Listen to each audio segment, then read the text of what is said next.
Hi guys, welcome back to Geeks Wargaming and part 8 of the Building a Craftworld videos. I know what you're thinking, we went about a year without any of these videos and now we've got 3 of them all really close together.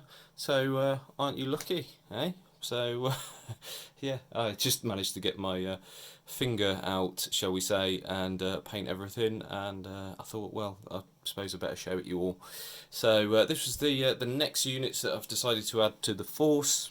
A couple of Hemlocks. This fills out the air wing detachment with the Crimson Hunter, and they're pretty good on the tabletop, aren't they? So yeah, I thought again, with building that force up in my mind, these were quite an expensive unit, which meant that I could fill out that force quite quickly to get up to that 1750.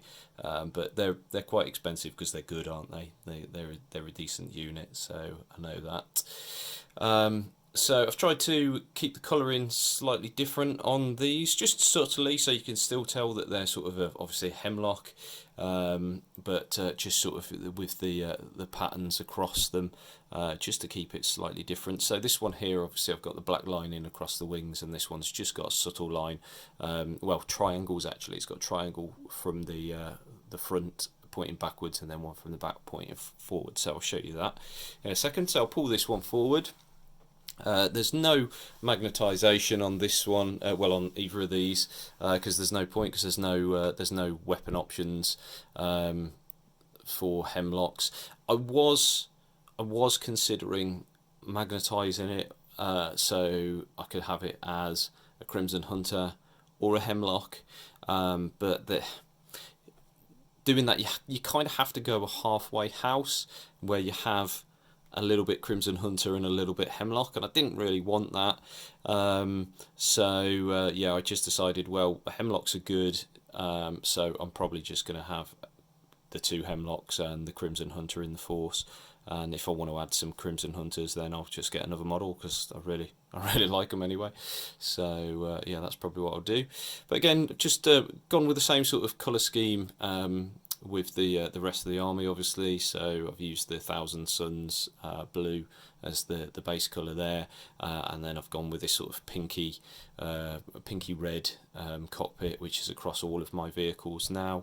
It's the same colour on the Spirit Stones as well, so I think that's built up from, I think it's Wazdaka red, and then all the way through to, I think it's Emperor's Children pink, which is a really bright pink, and then just sort of gloss varnish over the top. So that's what you get there. So just from the top down view, there is the markings on the wings. Again, this was achieved just using the Tamiya masking tape, just to guide me, and then hand painted, and yeah, then just sort of highlighting the outside of it just so it picks it out a little bit better there. There is the view from the other angle, from the rear. These ones I decided, because these are from the artwork that I've seen, they generally have a black under half of the flyer, so I decided to go with that theme, and I think that works quite nicely actually, and again, it helps make them stand out from the Crimson Hunter as well. So that's the first one there. Pop him back, bring this one up, is Wingman. So this one, as I said, I wanted just to have slightly different markings, so I've gone with these. Oh, I'm bashing the one at the back. Let's move that out of the way. The different markings there. So we have the triangle. I'm a little bit irritated because I got my masking slightly wrong, so it's slightly heavier on this side, but because that splits up, it's not completely obvious. You only notice it because I've pointed it out, really, but it's just one of those things which irritates me. But I wasn't going to redo it, so yeah, it doesn't spoil the effect on the model, I don't think.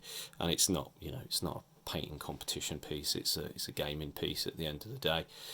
Gone with the bristle markings on the wings as well, so I tend to have Ibrasil on this wing, and then just a different sort of, I think it's the Infinity Circuit, I think. Comments down below, I think that's what that is. Put that on this, and then just a subtle one on the front wing. I use these little hearts for some reason. There tend to be little hearts all over the Eldar stuff, so I just stick them randomly on some of my vehicles. I think it sort of ties in quite nicely with the Force, you know, as well, with it being sort of the females. I'm not saying that females have to have hearts on it, but you know, I'm going by my knowledge, which is my 8-year-old daughter that likes hearts and unicorns on everything, so stuck a heart on there for her. So yeah, that's the 2 Hemlocks done. So that's my air wing. So the force is an air wing and a battalion detachment. So the next things I'm going to show you are the things which round out the battalion detachment. As I've said in the previous videos, I've got some wave serpents done. So that's what you'll see next. So if you haven't already subscribed, please do so. It really helps out the channel. Click that notification bell just so you don't miss out on any of the videos.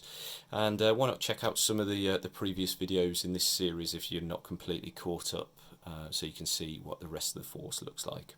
So thanks for watching, guys. Hopefully you enjoyed that, and I will see you in the next one.